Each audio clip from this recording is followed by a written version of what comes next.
being a property developer, like there's the deal fund, there's this and that, but then a good 70% of it is babysitting. You know, a lot of the stuff that we see on social media is very soundbite-ish. If somebody's like, if you want to get into property, you should do this, I think they're always going to be given an element of misadvice. When you are looking to get into any vocation, whether that be property or business as a whole, you always want to take it back to where are your strengths, where are your weaknesses, and how can you best use those to your advantage. If you have a good opportunity, somebody is going to want to make some of that money with you. There is more money out there in the world than there's probably grains of sand on the beach. I want to buy a property every month. When you're struggling with deals, you then start to try and massage the numbers. Well, my GDV could be a little bit higher. Maybe I'll do it in 3 months rather than 9. But I think when you get to that point, you're already in a bad place. That's the one thing that I do tell people when you are looking at lenders.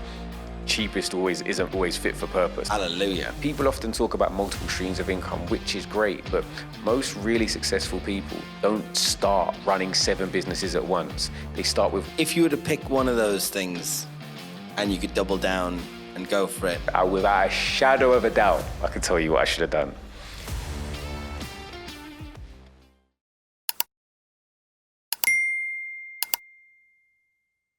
Hello, everybody, and welcome to another episode of Property People. Today, I'm delighted to be joined by Kazeem Alli-Balogun. How are you today? I'm good. A great pronunciation as well. We appreciate you. Nailed it first time. Thank you so much. But you're more commonly known in the ether as PropertyByKazy, and you've been, over the past 5 years, you've been investing actively, managing property renovations in and around London. You've got a very large social media following on YouTube and Instagram, where you share all of your life experiences, expertise as a property developer. You're the host of the PBK podcast. Even just before we started, there was our previous guest who said, straight away spotted you and said, hey, I know you and I really enjoy your content. But some of your achievements to date, but not limited to, over 35 projects completed, over £12 million in GDV, co-founded a £1 million turnover rent-to-rent brand, and over £1 million of private equity funding raised and returned, with £5 million of assets under management, which is no small achievement. I think I'm going to have to update a lot of my bio. I think that might be, because I'm going to show my age here, but I've actually been in property not for 5 years, but probably 13. Oh my days. So I've been in the industry for a little bit longer, but that being said, I probably joined the social media space around 4 years ago. So I started actively kind of documenting what I've been doing over a shorter period of time. Well, it's a combination of maybe update that stuff, and I will also sack our researchers. No. Obviously, it's probably a while ago, and look, it's all good. Now, one thing about me is I think that, it's great to talk about, I've got, the in terms of assets under management is probably considerably higher now, but I don't get lost in when I'm looking at goals, I want to have this many properties under management, or I want to make this much money, because I think there's always going to be somebody that makes more money than you. And if you get lost in just numerical figures, you never really feel a sense of satisfaction. So I always try and link success to actual other goals in terms of how they're going to make you feel, things that you want to actually achieve, or access to certain things. And it's really interesting because actually a lot of the stuff that you're saying, because a lot of people, including myself, follow you, all of this stuff starts to come through and you come across as a very authentic and very passionate person about everything that you do. And before we go into all that and catch up with all these numbers and go into the detail, I want to find out a little bit more about how it all started and where you started. And in particular, what type of person you were at school. Did you always know that you'd be a property investor, developer, landlord? Were you good at school? Did you enjoy school? Or were you like, no, I need to get out of here as soon as possible? So I think it's weird. Like when it comes to what did you want to be, I think maybe because of Bob the Builder, a few people grew up saying I want to be a builder, but I don't think a property investor, like particularly for my generation, was something that people really said. It was rapper, footballer. They were kind of our visions of, okay, that's what success looks like. But yeah, I've never been able to rap. I promise I've tried once, and I guarantee there's no footage of that anywhere in the world. In terms of what I was like in school, I think coming from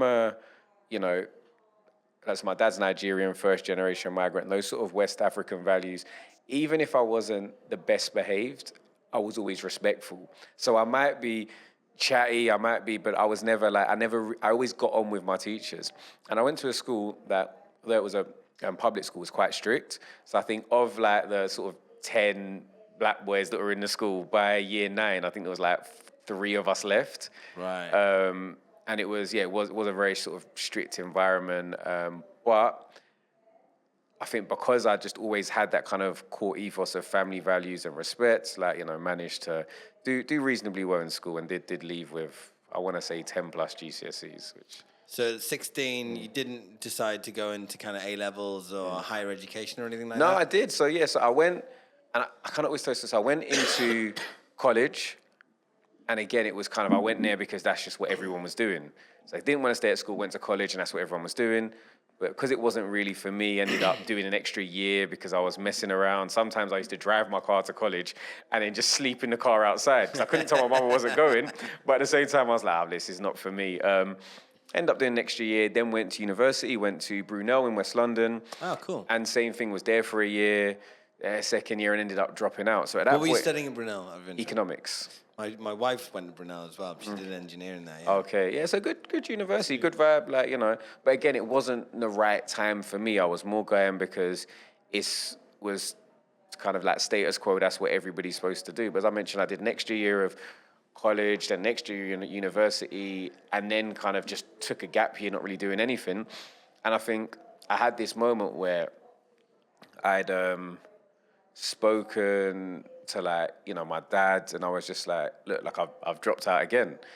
And it was, you know, your friends that you're always on par with because you go to school together, college together, uni together, but actually the friends that decided not to go to university and went straight into work from 16, and we're now 22, they've now got 6 years of work experience and they're maybe managers on a good salary. Those that have just come out of university are going into grad schemes, and again, good salary. And those that were really entrepreneurial from a young age have built something. So I was at a point in my life where I felt, I've kind of messed this up. I'm far behind. I've gone and spoke to my dad, and he kind of just looked at me and said, you're an adult now. Like, you sort of got to sort it out and get it together. And that's kind of where I think I've decided to really, really focus. And so I need to do something because I think I have an innate fear of failure off the back of that. Like, I felt like I'd never want to feel like a failure again. And so then from there, I was just always like just tunnel vision in terms of work. So at that point, it's what, you're like 21, 22? Yeah. And feeling like a little bit of a failure, feeling like I've wasted all my time? Yeah, like just, you know, I haven't been as productive as I could have. I was just sort of letting life happen rather than really taking onus of what I wanted to achieve. And I was doing something like that point in time. I'd started like a little shisha business, and it was going okay. Like, we had like pop-ups that we were doing at existing venues. So we'd go to venues and say, look, you've got these nice outdoor smoking areas. Can we provide a service? Which was working. But then I think that was really the impetus to say, you know what, let me go and take it a bit more seriously. So actually started to pitch for more permanent locations, then started to do pop-ups at festivals that were really successful, and then took a license on our own premises. I had a shisha / sort of cocktail lounge, and then went back to university. So I had the shisha lounges in sort of Southwark, Elephant and Castle, and then went to South Bank University, which is just around the corner.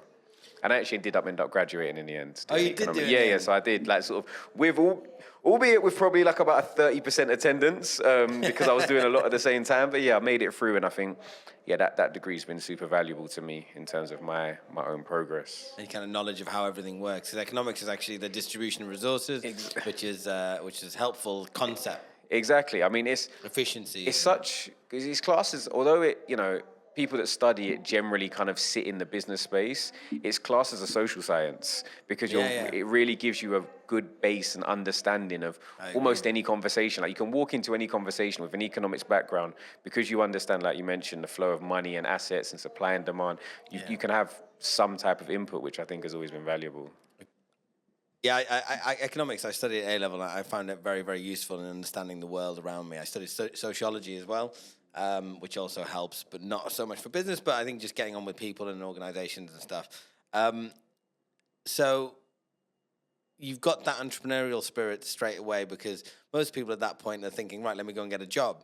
Whereas you start thinking, okay, I'm going to set up a shisha lounge. How is it that you didn't think, you know, let me go and get employment rather than... Do you want to, so that for people that follow my page, they'll see that I get a lot of parking tickets because I drive everywhere. I saw like I think it was last week. I had like 5 in 1 week. I really know. No, if you go and check now, I think I was paying them off, and my VA in the Philippines, she actually messaged me and said, are they really strict on parking in the UK? Because she couldn't understand why she had to go and pay for 15 parking tickets. But I mentioned that because it's just, I think we're in a world now where you can really find what you like and focus what you want to do around what you enjoy or what you don't enjoy. And now I've worked jobs and I really do not like the commute. I hate getting on trains. I hate not being able to leave when I want. The idea of standing outside when it's too cold or when it's too hot or when it's raining. And I said, okay, I'm not. And I think I had like a potential interview for one of like the sort of big asset management firms. And I think the interview was scheduled for like 8 a.m. And I thought, yeah, this is ridiculous. I'm not doing that. So I just focused on something I enjoy. I'd gone to Egypt. I thought, oh, this shisha thing's quite cool. It's social. It's something different. And I think I've always took that idea of, look, if you can find something that you enjoy, then the work almost becomes like a byproduct. And that's why I sort of, why I set up the business. One of my favorite quotes is, if you love what you do, you'll never work a day in your life. Exactly. And I kind of live by that. So the shisha business, do you smoke shisha still regularly? Not regularly, but I still do. Like if we go out, I think it's something that's social. And like I said, I grew up in shisha lounge. So even before I had my own one, I had, friends that had shisha lounges in Clapham and those sort of various Clapham and Norbury and areas that I grew up in. So I like the environment. Like you said, if you enjoy it, then it just makes it a lot easier. So what was the reason why that didn't grow to the extent? Why did you get out of that? And how did the property thing come about? Yeah, so I had something called a license to trade on a commercial premise. And for those that are not familiar with that, generally speaking, you have like a lease that if it's within inside the Leaseholders Act, it means that you can, indefinitely renew that at the end of term. Whereas if a license, it's much more like a fixed AST. Yeah. In that the landlord really, once it's expired, can give you your 2 months notice at any point. Now, with a big commercial premise, you're responsible for all of the repairs, ongoings, improvements. It's not like renting a residential property. So we had this big premise that had loads of potential, but it also had loads of issues. But we couldn't invest and spend money because we couldn't get a lease on it, which meant we were kind of up in the air in terms of, well, we've got all of this potential business and like all these things we want to do, but not the security. So then mentally, I guess that was kind of the catalyst to say, okay, if I go and do anything going forward, I need to make sure that I own the asset to maximize the level of control. Right. Because I had no exit. I'd built a business that was doing quite well, couldn't sell the business because I didn't have a lease. It was just a case of cash flow over actually building a longer term wealth. And so with that realization that like, holy shit, if I buy this asset, then I get that security for the long term. And that's a commercial asset. So from going from having that realization to doing 35 projects, what were the steps that you did? Did you start reading books, watching YouTube videos? Did you have somebody in your family or friends that was kind of doing that stuff already? Yeah, so I think like I knew a few like. This episode of Property People was brought to you by Merriock's Property Finance. Merriock's Property Finance is my company. I'm the managing director and founder. We launched August of last year. We provide finance for SME property investors and developers across the UK. Everything from bridging to development finance to whatever your exit might look like. If you're going to hang on to the properties, from commercial term loans, buy-to-let, holiday-let, service accommodation, etc. We are investors, developers, landlords in the background. We have been lenders. We have been estate agents. So we very much know the value chain. We very much know what you go through, the highs and the lows, and we want to share them with you. So if you are looking to make an investment, if you are looking to refinance something, if you are looking for funding for any of your property investments, please do reach out. We'd love to hear from you. Older generation property developers and definitely started going down to their sites, really learning more, kind of not really doing project management, but just sort of being available. And I think one thing I always say to people that are starting out is one of the biggest assets that you have at your disposal is time. Like, people that are older, more successful, what they're generally trying to do is get their time back. So if you can find a value proposition or a trade-off where you can offer time that can relinquish that for the person that you want to learn from, they're a lot more likely to give you an opportunity to work alongside them because you're giving something to them that they really value. Also, my dad was a solicitor in the conveyancing space. So naturally, you can then lean on the assets that you have at your disposal. And I think when you are looking to get in into any vocation, whether that be property or business as a whole, you always kind of want to take it back to those core business concepts of like SWOT analysis. Where are your strengths? Where are your weaknesses? What are your opportunities? What are your threats? And how can you best use those to your advantage to embark on any future venture?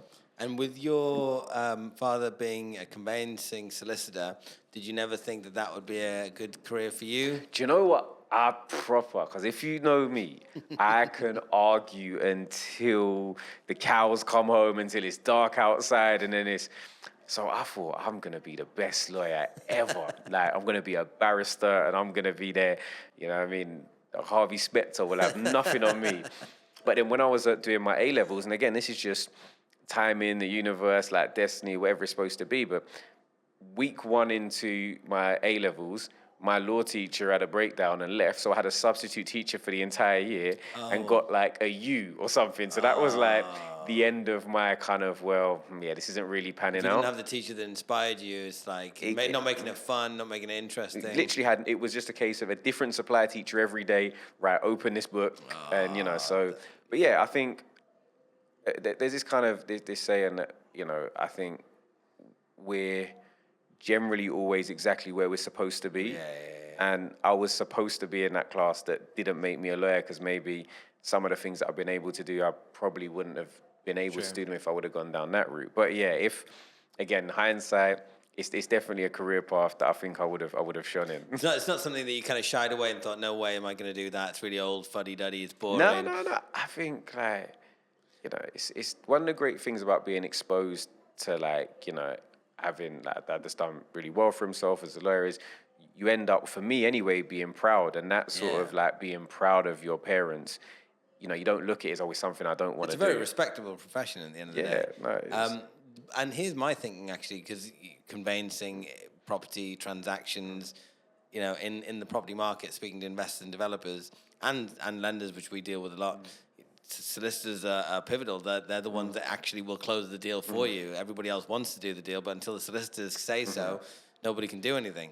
And I think there's a gap in the market for a really good conveyancing company because the level of quality of service from most of the conveyancers at a reasonable price. Yeah, if you pay through the nose, you get somebody that will pay attention to you. But typically, we find a lot of people take on too much work, have slow turnaround times, not detailed enough, or just take too long. So not sure if that kind of ever... Yeah, look, so I think when it comes to the conveyancing side of things, I think it's definitely a space that does need shaking up.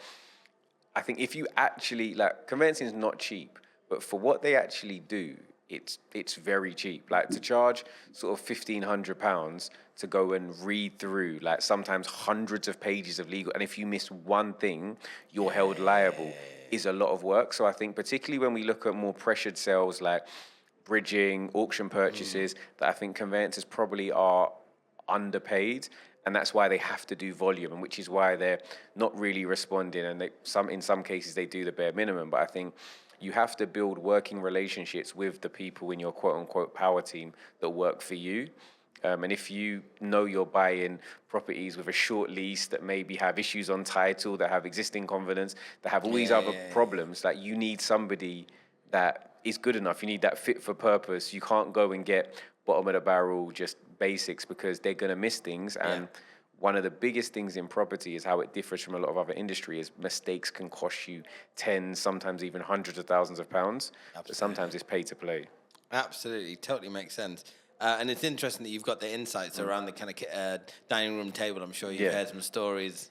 Listen, he's in terms of the development space, that would be the go-to solicitor for a lot of other developers in terms of it's a problem. Wow. This is who we're gonna have to phone. So that's super cool. So again, it's for me, in terms of I can now read legal packs and can pick out all of the issues just based off our experience and our conversations of whether it's sitting watching That's football and really just going through interesting. things.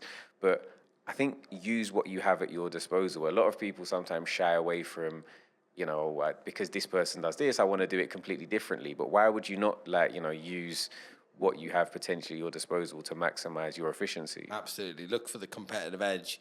I think there's a guy called Jack Jiggins always is saying that. Look at what competitive edge you've got, and then really kind of press on that point. So, from deciding, okay, I need to get more heavily involved in property, hanging out with some developers, being on site, being available. How did you get into the business side of things? Where did the rent-to-rent brand come? Do you still have the rent-to-rent brand? No, so I sold my shares. So I was a co-founder of that. Two other founders sold my shares in late 2019, early 2020. Just before COVID? Actually, no, so it probably would have been mid-20, just sort of mid-miss of COVID.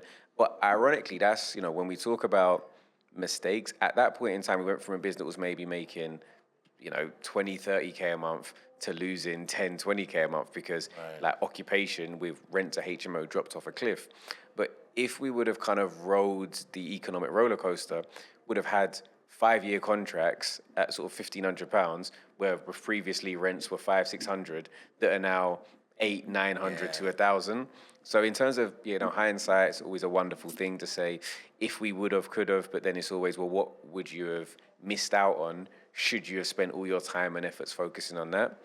But in terms of getting into property, I sort of started quite haphazardly with doing some almost, before it was even called rent to rent. This is like, just people saying, look, I've got this property, but I'm moving back to Nigeria. My agents are ripping me off. Can you help me? And being like, yeah, I'm sure I can.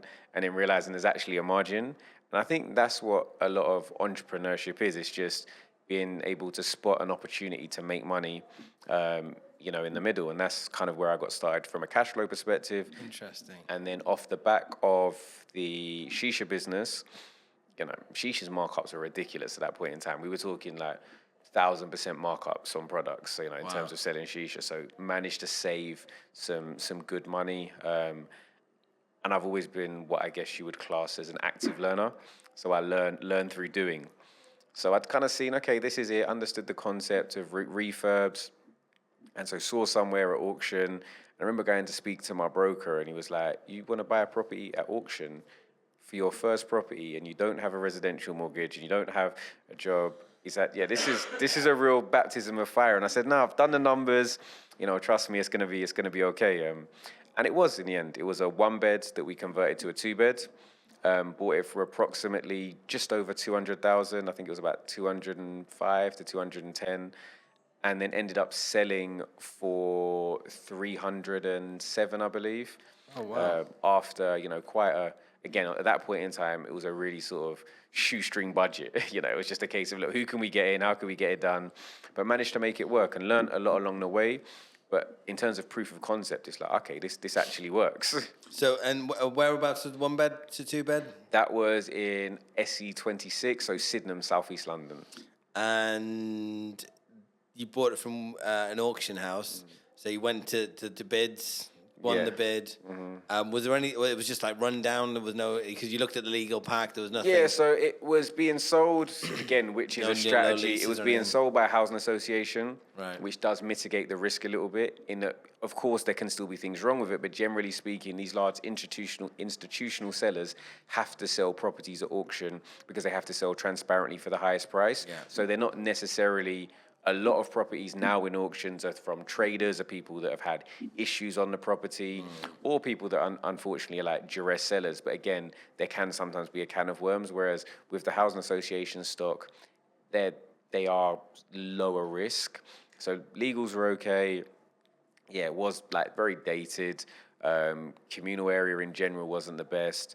But one of the things beyond it just being dated was it had a really big separate kitchen. So it was looking at it and saying, okay, beyond just refurbishing it, we can actually increase the GDV by seeing something that other people have missed, and that's the opportunity to turn it from a 1-bed to a 2-bed. And I think that's where the real sweet spot in terms of adding value is. Everybody's GDV, if they're looking at refurbishing it as a 1-bed, might have been at 260,000. But if you know how you can make it a 2-bed, adds generally 25% in terms of value. and then you can afford to spend a little bit more because you know your end values are higher. Did you speak to somebody about this whole concept of the kind of 1 to 2 bed thing, or was it just something that like I've kind of noticed that these are the 2 beds and these are the 1 bed, and it was all a bit organic? Yeah, it was. I think it was a case of just looking at how you can best maximize an asset. Yeah. And I hadn't seen it from a straight 1 to 2, but where I had seen it is some of the other developers that I were looking at, they would go in and get planning for like a mixed bag of units, so anything from 1 to 3 beds. But then once they've got their planning approved, they would then be looking at how can they reconfigure that planning to maximize the value. So it was taking an existing model, but then just translating it into something that worked for me and my budget. Looking at their kind of open plan kitchen living areas, thinking, oh, that's how they're getting the extra bedrooms. Like, well, I could do the same thing with this one. I had a recent case, actually, where we were raising finance for somebody, and the lender, it was a flat that literally wanted to do the same thing, and they were absolutely adamant that we had to get freeholders' consent and building control sign-off before that they would fund. Which kind of threw a bit of a spanner in the works because we couldn't get, the freeholder wasn't very forthcoming, and then the building control was that we don't own the property yet. So I can guess who the lender was. I'm not going to say that, but I'm going to tell you afterwards. I'm going to tell you afterwards. I can guess who that lender was. Yeah. There are a few lenders, particularly lenders that will lend at higher loan to value, that will ask for all of that, but there's also a lot that won't, and it's on the basis of, well, the asset still provides the level of security that they want. I've had it where some people have asked for it in post-completion conditions. That's basically how we ended up doing it, yeah. Yeah, that's what they're going to ask for. But that being said, it's kind of... So for those that are not familiar with the process, if you're doing internal reconfigurations, you don't require full planning, you don't require planning permission, but you will require something called a license to alter agreement from the freeholder. Now, most leases have a clause that say that cannot be unreasonably withheld, but it's still a case of you having to go through the process. And in most cases, a freeholder won't engage with you as an oncoming buyer because you're not yet their leaseholder, so they have no obligation to engage with you. Right, exactly. So it's very difficult to get it done prior.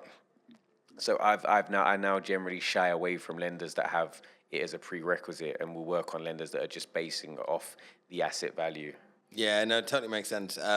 We got stuck between a rock and a hard place. I understand why they're asking for it. But you just need to be a little bit more open-minded about the approach. Because also it's like, for example, I buy a lot at auction. That would be impossible at auction. Yeah. But, and I think sometimes they'll switch it and say, okay, well, if you can't get it, it's something that's required planning, so we're going to put you on a heavy refurb product, which means your cost of finance goes up. But, I think that's the one thing that I do tell people when you are looking at lenders. Cheapest isn't always fit for purpose. Like, look at who can actually do the job based on the circumstance of your purchase. Hallelujah. Well said. The rent-to-rent stuff, though, just going back to that, just before what year was the 1 to 2 bed conversion? So this is it. Was So I want to say that was, what do we know?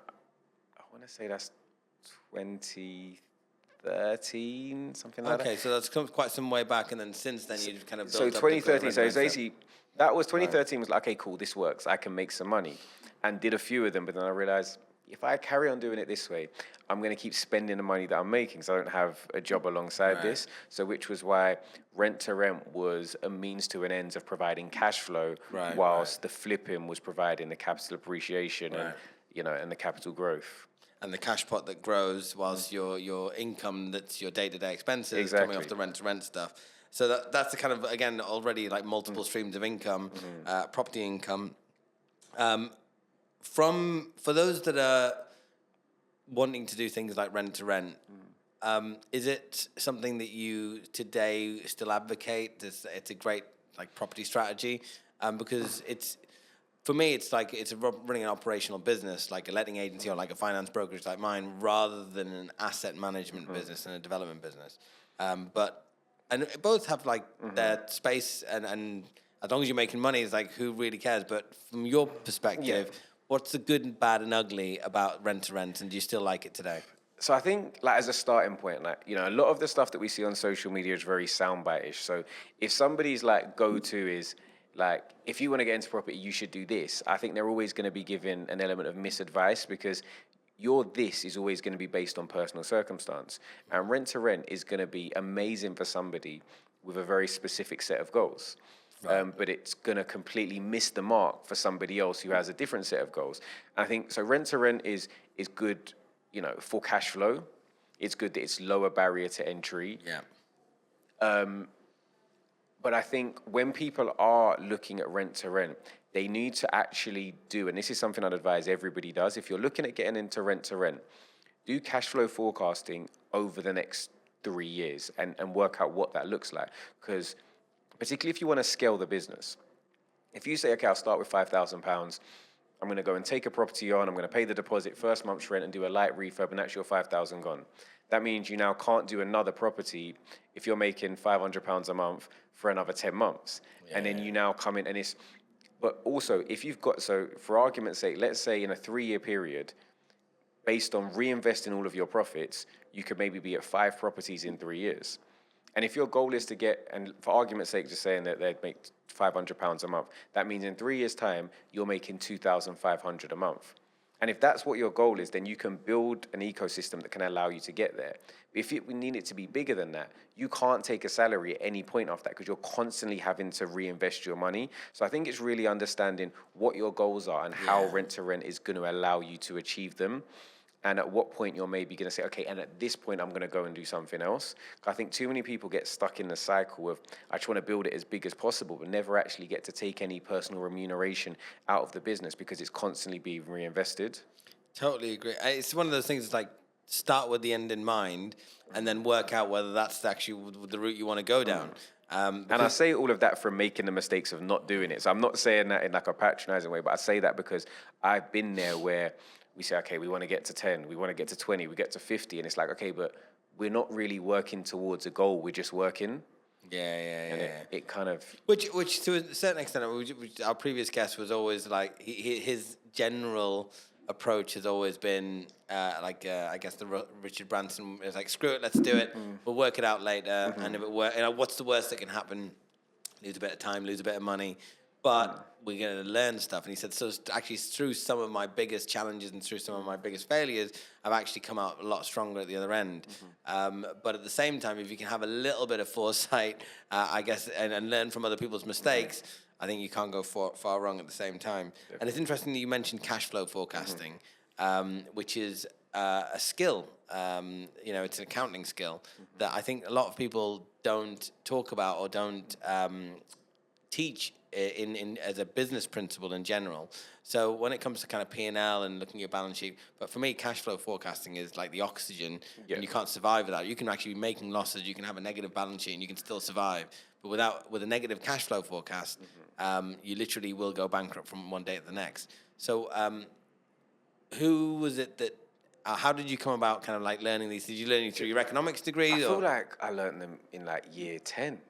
Like I feel like all of this, I use the most basic principles the most. So like when I talk about cash flow forecasting, profit and loss, SWOT analysis, even down to like, kind of more theoretical, like Maslow's hierarchy of needs and things like that. They're premises that you generally learn in sort of GCSE business studies, but they're so instrumental in just understanding the basic foundations of not only your business, but who you are and what you want to get out of it. So I think we haven't always got to do the sort of deep academic dive. Like sometimes the most basic principles are the most useful. Yeah, I totally agree with that as well. And then once you're looking at doing more deals, so you're scaling up, you're getting to that point where you've done your first flip and it kind of worked and you've got multiple streams of income and you're wanting to start to get to the kind of 12 million or more GDV. When it comes to the principle of what comes first, is it the deal or the money? What have you found in your experience? I've always been quite risk adverse. So whilst I have raised investor funding, a lot of the time, because I've always been so like, I'm panicky with my own money, let alone somebody else's, I've shied away from, a lot of investor funds. But now I've got to a point where, I'm a lot more confident. I can say, look, I'll match you with X, or I can do X, Y, or Z, or I'm talking to people that are looking to raise funds at the moment. I'm saying that there is it's very chicken and egg, but there is more money out there in the world than there's probably grains of sand on the beach. There's so much money out there that if you have a good opportunity, that somebody is going to want to make some of that money with you. So I think, yes, it can be a little bit scary, but generally speaking, once you find the deal, I feel like the money will come. And in terms of investment, you can pitch it on two fronts. People are either going to invest in an amazing opportunity in that you present them, here's the deal, this is what we buy it for, this is, the level of work, and this is the cash. And that's why somebody would invest. Or they're going to invest in you. They're going to say that I don't exactly know what you're going to deliver, but speaking to you, your personality, your drive, your attributes, they kind of resonate with me so much that I want to give you money. And when it comes to that, me investing now, whether that be kind of angel investing or in businesses, it's more down to the person as opposed to the business opportunity itself. Yeah, I think especially when it comes to business, because there's sometimes no underlying asset, and you're investing in that person to go and drive that business and drive those projections or whatever that looks like, or that brand. Interesting, when I was working with a lender, some of the conversations that we had was, do we back the jockey or the horse? Do we back the developer or the development? And actually it was but on that level, it was a little bit more difficult sometimes, because we were like, in a worst case scenario, let's imagine that we get it wrong and this person isn't the best person. Do we still want to own that asset? And is that something? And so from a property point of view, that was some of the conversations that we had, which I always find quite interesting. But you're saying, if you find the deal, like if for example, if you look at it like this, like, a lot of people watching this, yourself, you invest in property, and if somebody turns around and says, look, like I've agreed, a direct vendor purchase on an option agreement to buy this house, and potentially we can convert it into 5 flats. I need this money for the planning. This is the potential uplift. Because you're going to entertain the conversation. If you've never met them, they could pop up in your DMs, a random email. If the deal's good enough, you're going to entertain it. And even if you're not going to do it, you're probably going to know somebody who is, just because the deal's good enough. Yes, you are going to have to protect yourself through the way in which you structure any potential SPV or JV contract, but the deal will say, look, there's money in this and an opportunity. Or the person will be like, okay, this person is really investable. And of course, you can find the funds first, which is also fine. Like if someone's like, look, Kaz, I want to give you money. I know that there's also enough opportunity out there that I'm going to find something to do with it. And I'm confident in my ability to go and execute. Obviously, in an earlier stage, you kind of, whether it be interest or just sitting on funds, you have to be a little bit more careful. But I think in both sides, there's enough of those resources, there's enough opportunities, and there's enough money that you can make it work either way. Once you get one, you'll find the other, I believe. Yeah, I remember when I got back from Hong Kong in 2015, I was like, oh, all the good deals are gone. It's not like, everyone's already done them all, but there's always some sort of evolution of the market where the opportunities arise. People are always going to be talking about why it was easier 5 years ago and why it was so easy 10 years ago and why they would be a multi-billionaire if they did it 20 years ago. But there's always going to be reasons why things are hard. Like, so we spoke about rent to rent. When nobody knew about rent to rent, trying to pitch a landlord on a rent to rent deal was, they're like, you're trying to sublet, you're trying to do fraud. That was like the response. Now people's responses are, but it's oversaturated. But you can call up a landlord and they're like, oh, you're doing rent to rent. Oh yeah, what's your offering? So there's always going to be a pro and con of any given scenario. It's your job as an entrepreneur to find out how to make things work. It's not that we can't make it work, it's how can we make it work? Yeah, of course. It's all a mindset thing. So going back to the property development stuff, with property development, there's so much to it, right? So you've got construction, site finding, legal conveyancing, negotiations, spreadsheets, and number projections, planning. Is there one element of it that interior design? I know there's so much to it. Is there one particular element that you really, really, really love the most? And why? I do really like the interior design side of things. Like, I like the creative element that you get from property.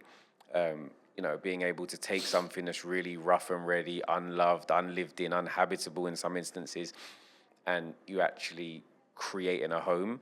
And I think that's why I've always kind of, when we are doing new projects, I'll have kind of vision boards of, okay, this is how I want it to look at the end. This is who I envisage my end buyer, what they're going to look like. Because if you build something to a degree for a specific target audience, you're a lot more likely to find buyers that love that property. And I think when we're in a market like we are now, where it's a lot more of a buyer's market, there's no, that like long gone are the days of, open houses with best and final. It's a case of, buyers have options and they're kind of offering like slightly more bullish. So if you can create a product that people love, you can generally get sort of the top end of any market value. But I think it's a really enjoyable process.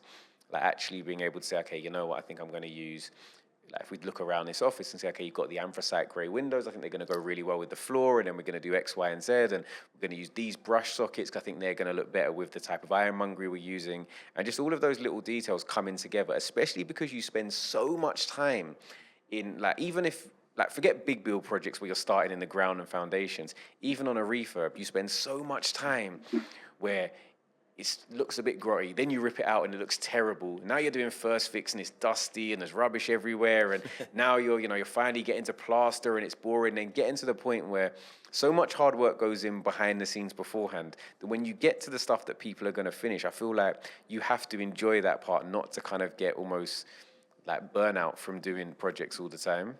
And it's interesting that you say that's your favorite. That's probably my least favorite. Yeah. Okay, and the reason for that is because I have literally zero vision for it. Yeah. And it's kind of like a running joke between my family or friends that know me really well, is that if Sam says something that looks good, it probably looks that's like out of date, and like probably nobody wants that anyway. So I stick to kind of what I like. What do you enjoy the most? Spreadsheets and running numbers.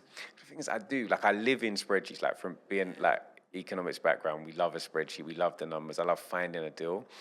But I think I wouldn't do this if I didn't enjoy it. And as much as I complain about it, and we're always going to complain about the solicitors that take too long, or the bridges that move the goalposts last minute, or X, Y, or Z, I find parts of all of it that I love. Absolutely. And I think for me, the next part outside of that is then the wrestling of pulling all the different pieces together. So finding a good interior designer that's actually going to be able to deliver something that everybody probably wants to live in, and then finding the builder or contractor that's actually going to be able to deliver that as well on time and on budget, putting the schedule together, then finding the right type of finance terms and the right lender with the right vision. So like for me, it's kind of like positioning everything together, starting from a spreadsheet on paper. Yeah, this looks like it works. Now let me go and piece it all together.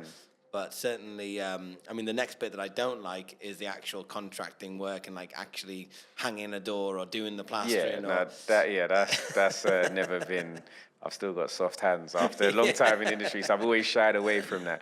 But I think that there's so many parts that you could very easily fall out of love with. Like, so for example, I say, being a property developer, like, there's the deal finding, there's this and that, but then a good 70% of it is babysitting and being everybody's secretary to making sure everybody is actually doing what they're supposed to do. And I think that's the negative way of looking at it. So I've come to the conclusion now that I'm going to see myself as a football manager. And I'm like the manager, I'm not doing any of the work on the field. I can't actually affect the direct finish, but you get the best out of your team. So you kind of position, which is a popular phrase at the moment, your power team, they're like your players. And you've obviously got to have, whether it's like a strong defense, whether that's your legals, your architect in terms of your setup that are going to protect you, then going to have your builders that are going to make things happen, a project manager. And you just look at the different people as if they're players that have to play a position. And your job really is to find how can you get the best out of each of them.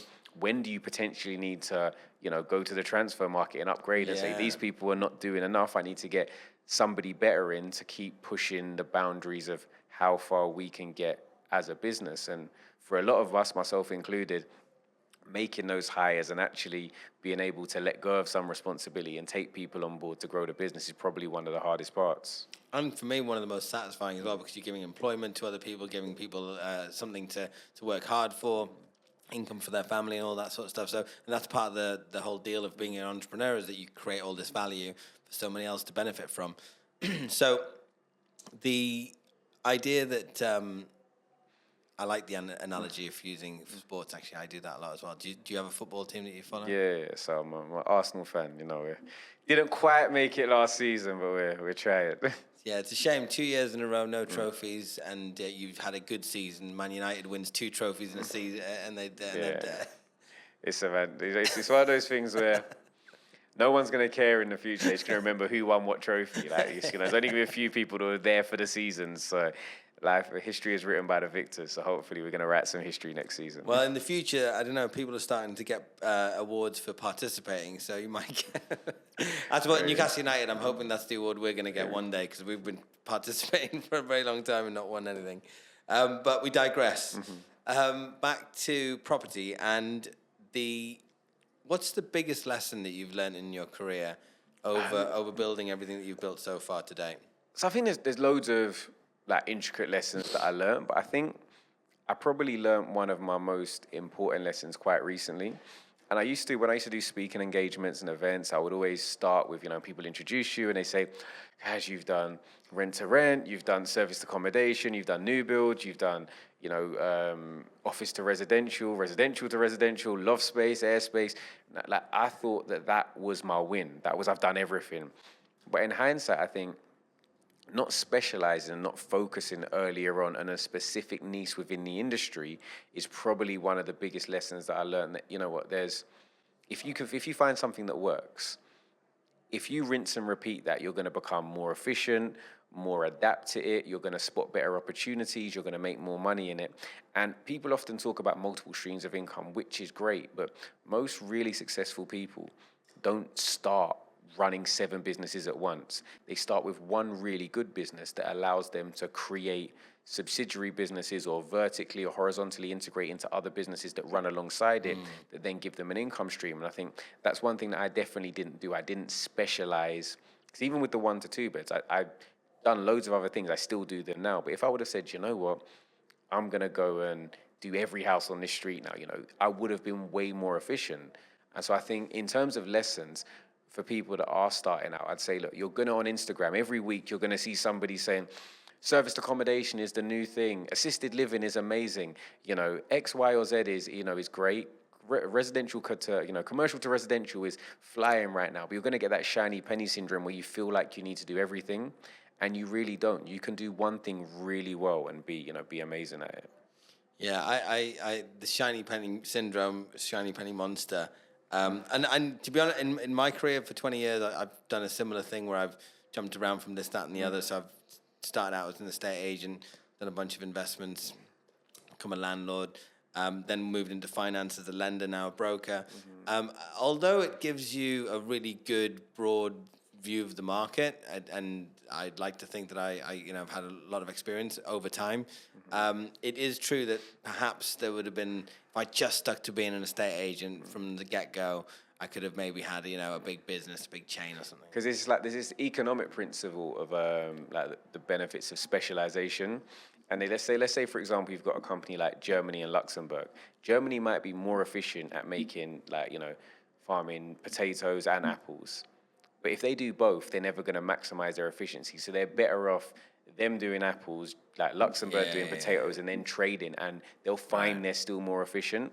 And I think that's something that, particularly with looking at, our peers and our friends, that sometimes we're better off focusing and then just collaborating with other individuals that do their own niche really well. And there's like a saying that I like, that's like at the top, so at the bottom, it's all about competition. At the top, it's all about collaboration. If we can focus on doing something really well, we'll benefit from us each being super specialists in our own specific vocation. If you were to pick one of those things, looking back, and you could double down and go for it, without a shadow of a doubt, I can tell you what I should have done. So I touched on, I did residential conversions. The residential conversions I did, there was a few areas, specifically in Croydon around 2015, 16. Croydon had a really positive, planning policy. Done a few of them on a few roads where I was the first person to convert a house on that road. These are roads with 600 houses. I should have sent a letter to every house on that road saying, I'll buy your home, because those deals were making me £500,000 profit at the time. But it's just I did one, I was like, that was great. That was fun. I'm going to go and relax for a little bit now. But I think if I would have doubled down on that, at that point in time when all the stars aligned in terms of the house prices were at the right prices, flat prices were flying, Help to Buy was coming on. You know, the council had a really positive planning policy. I had access to funding, you know, really could have doubled down. But again, you're always where you are supposed to be. So that's, so this is basically large terraced housing, carving them up into flats. How many flats typically?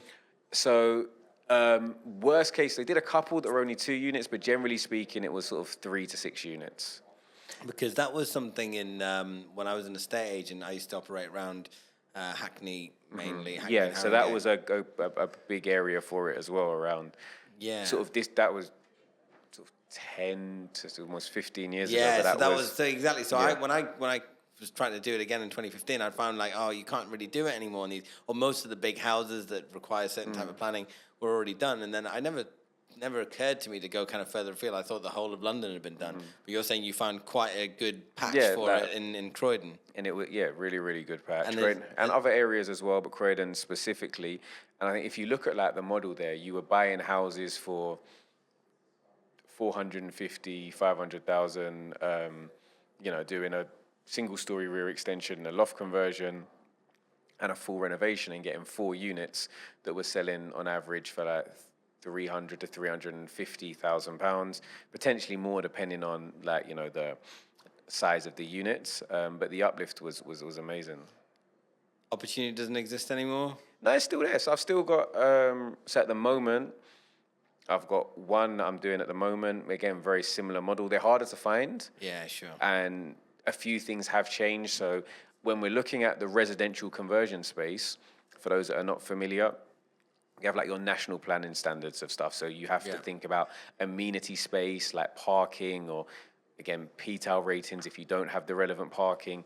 Then you've got things like access to outside space off the back of COVID. That's become a lot more important. And then you've also got like the stacking of the units. So you can't have a loss of family dwellings. You're going to have at least 1 3-bedroom family unit, but now it's in percentages. So depending on the number of units, you may have to have 2 of them, which makes the overall application slightly more difficult.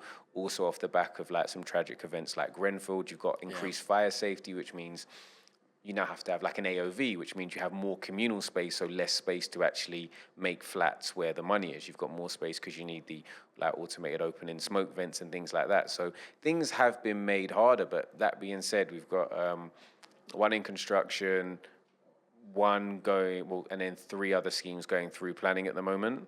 So that potentially across the board is another sort of 18 units potentially. And do you acquire these outright, or do you get them on option agreements? So these is you know, one thing we talk about in property is pipeline, right? Ash, you know, whether you're talking to the gurus or just people that are in property on a day-to-day, like pipeline is key because, yes, property is a really good asset class, but it's not massively liquid. Like, you know, your lead times to liquidity are a little while. So you've also always got to be thinking about how are you going to structure your deal. So generally with these, what I do is I would have different purchases at different stages. So I actually go quite long game in these. So say, for example, I'm buying a property that's going to cost me, for argument's sake, let's say £600,000. So I'd buy that property, generally speaking, on a buy-to-let mortgage for 2 years.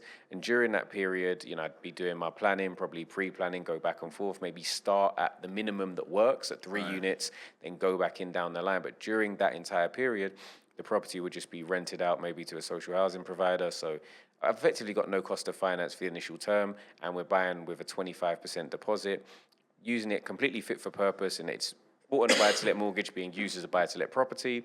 But then on a 2-year term, it means we don't have any redemption. At the end of the 2 years, we then have full planning to potentially convert the property into 4 to 5 units. The GDV would then be 1.5 to 1.7 million. The lender would now effectively buy out the existing buy-to-let mortgage, but based on the fact the value of the property's gone up because of the planning, they would be happy to basically pay off that entire mortgage and then also fund 100% of the build costs. So if you imagine day one, by the time you take into account your 25% deposit of the £600,000 purchase, plus some stamp duty and some other costs, you're at like 180,000.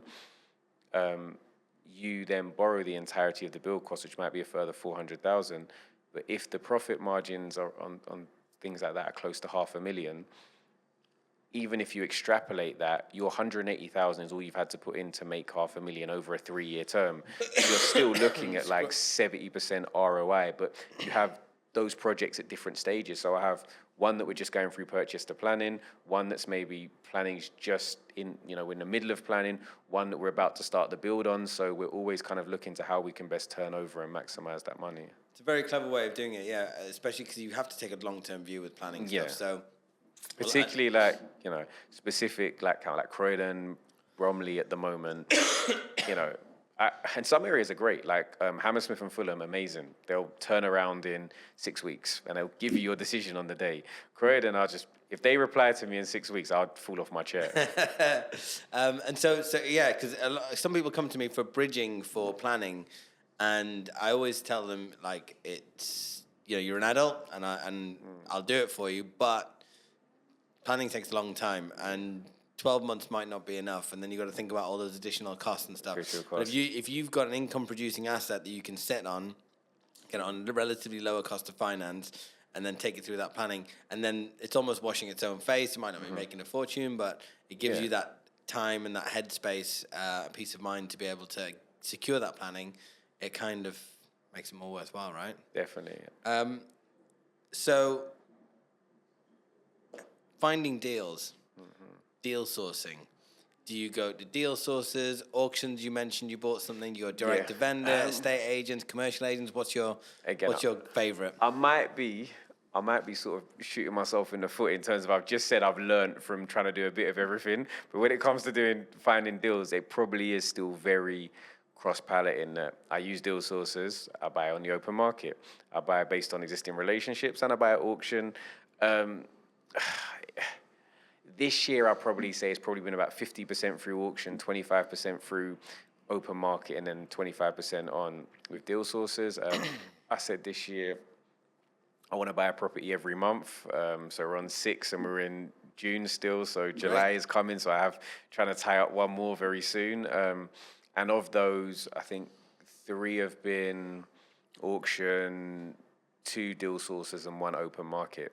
But it's just living the numbers. Like you touched on, like your favorite area is the spreadsheet, right? And I think when you're struggling with deals, you then start to try and massage the numbers and be like, well, my GDV could be a little bit higher, or my bill cost might be a bit lower, or maybe I'll do it in 3 months rather than 9. But I think when you get to that point where you start massaging the numbers, that you're already in a bad place. So you've just got to live in the spreadsheets and just kind of focus on making sure that the deal does actually stack. And it's a marketing thing, I guess. So you're putting out all your irons in the fire, and you're running on all cylinders, and that gives you that abundance approach where you're getting enough deal flow so that you can say no to things, but you're not getting all hung up on the 1 or 2 leads that come through, and I'm like, I've got to pick one. And also, I think, if you are working with deal sources, be very specific about what you want. Because if you're saying, I just want a good deal, they're going to be sending you a title split in Newport. They're going to be sending you an opportunity to, an apart hotel in Newcastle. They're going to be sending you some land in Bradford. But do you know how long it's going to take to actually appraise each of those deals? I think one of the reasons why I've been able, the ones that I've bought this year, every property has been the same. It's been a ground floor, 1-bedroom flat that I can convert to a 2-bed in. 5 of them were in South London and 1 was in West London. But so I very quickly can look at a deal and be like, someone can send me over 5 deals and I'm like, nope, maybe, nope, maybe, almost definitely, and quickly, be able to appraise deals. And if you're looking at everything, you're never going to be efficient. So I'd say try and just focus again back on that specialization. Again, agree on that as well. I did 550 different deal appraisals to find the first few HMOs. I knew that I wanted a 1-to-1 ratio. The house had to be a certain size, minimum number of bedrooms. I wanted 5 because I knew if you had 3 or 4, it just wouldn't give you the right net income. And eventually, I found a flurry of ones, but it took me a long time to get to that point. But after they just started coming because I could be so efficient in saying yes and no. So that all makes sense as well. What part has being active on social media played in your success? And what it seems to come across as well is like a positive energy of like enjoyment of what you do. even the things that you're not really that kind of excited about, you enjoy the entire process and business in general and working with people. But how has social media played into that? Because you've obviously done very well at that too. Yeah, so social media for me was very much like accidental. Like I'm the person that's still like I'll phone my PA and be like, my email's not logging in. You got to come to my house. I can't do this. She's like, no, we'll do it on FaceTime. I'm like, no, you got to come here. So I'm not the tech person or whatever, the person that knew the algorithms inside and out. But what I did have was my track record. I'd been doing pre-social media. I'd done, like I said already, sort of 30, 50 deals. So I could post pictures of nice before and afters of loads of projects where people say, okay, this person really has kind of actually done the deals. In terms of some of the positive impacts it's had is definitely just being able to build your network. Like, I think when you are in property, particularly at a young age, it can feel quite isolating because if you can imagine, like, if you bought property quite early on and then you've had it, let's say, for example, you were the person that bought property in COVID as a 23-year-old really early on, and you signed up like for interest rates of 1.92%, for example, in your residential. Going to have a conversation 2-3 years down the line with friends that, I wanted to remortgage, but they're saying that I can't get out the extra 30,000 or 40,000 because interest rates have gone wrong. Like, a lot of people that are maybe working a 9-to-5 that haven't had access to that level of funds, it almost seems like bragging or unrelatable. So I think building up a network of people that are dealing with similar problems, understanding that you're not alone, kind of creating a hive and like a hub of a community has been really good. Also, from a more altruistic perspective of being able to actually help people. So, we're not taught in schools that much about credit history or managing money or, the process of buying a property. So just being able to shed light on, well, this is how it worked for me. This is how you could potentially do it. And I think as a feedback loop, sometimes, I'll be walking around in areas that I know, like Brixton or, sort of different parts of South London, and people just come up to me and be like, yo, like Kazy. Or my other name outside of being Kazeem Alli-Balogun or Kazy is, yo, you're that property guy. And I'm like, yeah, that is me. He is I.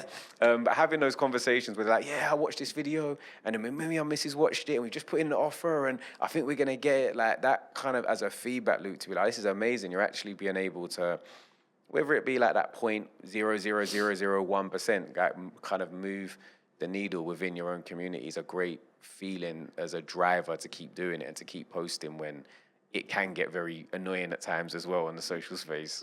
Well, I mean, you mentioned before we started that you kind of fell into it almost accidentally. It wasn't something that you intentionally thought, right, like I'm going to go build a personal brand, I'm going to follow it, I'm going to build. So how did it happen accidentally? So it's that I'd been in property again, like I said, for pre-joining social media for like 8 or 9 years already.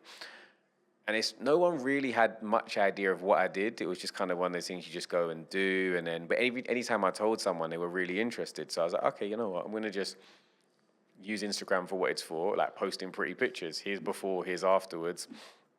And then it sort of just, during lockdown, when I was like, well, I can't be on site. I can't really go and look for deals. I spent too long playing PlayStation. Let me go and find something to do. And I started posting, and it kind of just, it skyrocketed and kind of grew quite quickly in terms of the space, very accidentally. There was no, okay, I'm going to build a personal brand or I'm going to build a community or we're going to do X, Y, or Z. It was just a case of, look, this is who I am, this is what I do, and people resonated with it. And I think for people that are potentially a little bit cagey about starting social media, like whenever you start talking, whether it be to other people or to a phone or to yourself effectively, it's always going to feel a little bit cringy. And people are always going to say that it's a little bit cringy until it works. And then they're going to ask you how you did it. So I think if you are looking at kind of starting social media, I'd definitely say it's something that I do recommend, even if it's not in your comfort zone. I'd just say just stick to be authentically you. You can't be for all of the people all of the time, but for the people that do kind of resonate with you, they're gonna like you and buy into whatever it is that you're trying to do a lot more if you're your authentic self. I think that is the wisdom of anybody that's done any good at social media is just be your authentic self. Yeah. You know, too many bells and whistles and too much. it doesn't really just be yourself. It's like you can always like look. There's always going to be things that you can do to kind of go a little bit viral, but those people are not here for you. They're here for that moment.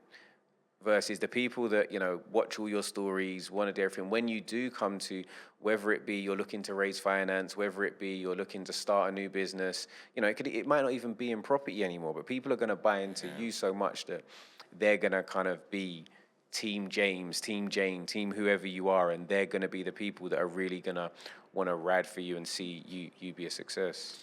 And with you being successful in property and now having this profile, and you've got the podcast and everything,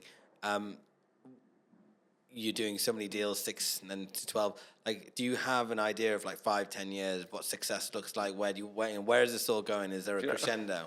This is it. I like the word crescendo, by the way. I always knew what the word was, but I Googled it the other day. I said, ooh, this is perfect. I love that word. So if you hear me use the word crescendo, it wasn't you that I already knew the word, but that's a good word, that.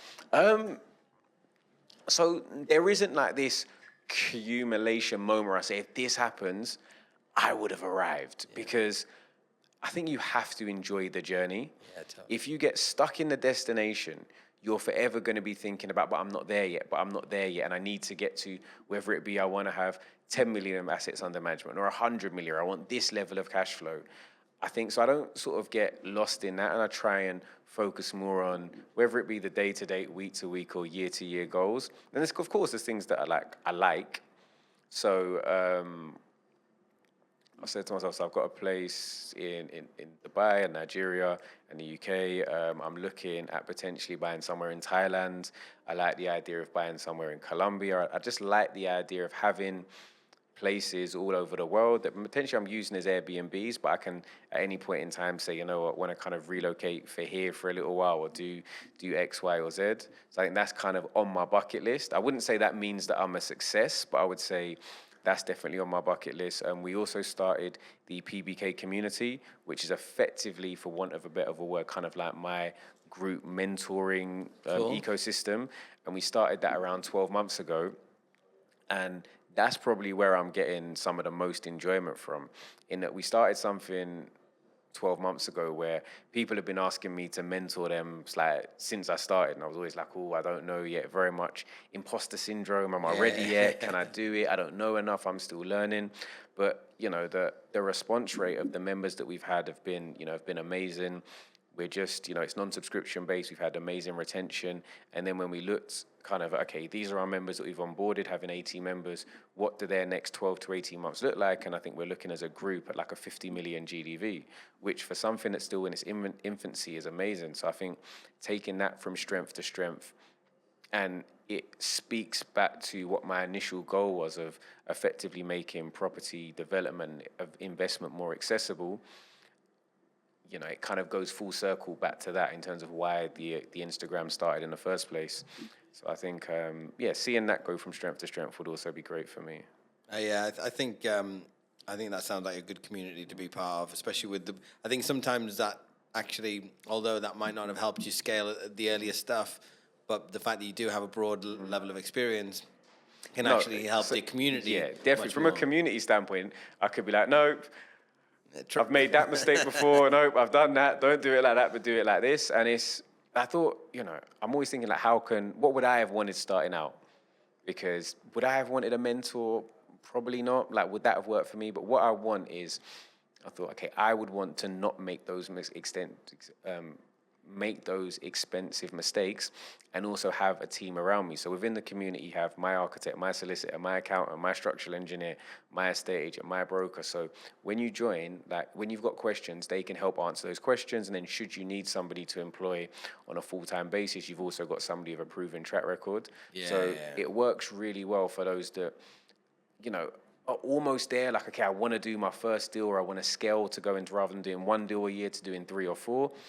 But them having that sounding board and kind of almost hand-holding to have the confidence to go ahead and do their own stuff at a higher level. So, interestingly, now that you've got people that are looking to you for advice, in terms of yourself personally on the journey you've been with your career, highs and the lows, what's the best piece of advice you've ever received? In property, the best piece of advice, and probably advice that everybody's received and still says, yeah, is you make your money when you buy. That's probably like the best piece of advice, because if you buy at the right price, even as a newbie, you can spend a little bit too long on your build and overpay on your finance costs. You can maybe get ripped off by a cowboy builder and overspend by 5K. But if the deal makes sense to start with, you've got enough meat on the bone to insulate yourself from all of these potential mistakes. Exactly. Whereas if the deal was never that great and you bought wrong to start with, you can't resave that. Like, you can't, there's always going to be a ceiling price. You can't make something that's rubbish amazing. Like, it's never going to get there. So I think in this space, just be so careful and buy at the right price. You're making money on the way in. Exactly. What's the worst piece of advice you've had?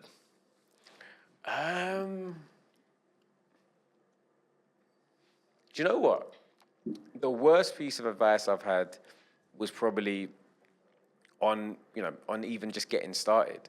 And I think sometimes you be around people that are quite pessimistic. So when I remember going to speaking to one of my probably closest friends at the time and saying, yeah, I'm going to do this rent to rent and X, Y, Z. And all they had was, but there's already so many estate agents, but there's already this, but there's already, and the people that are around you that almost like they want to find the negatives in everything.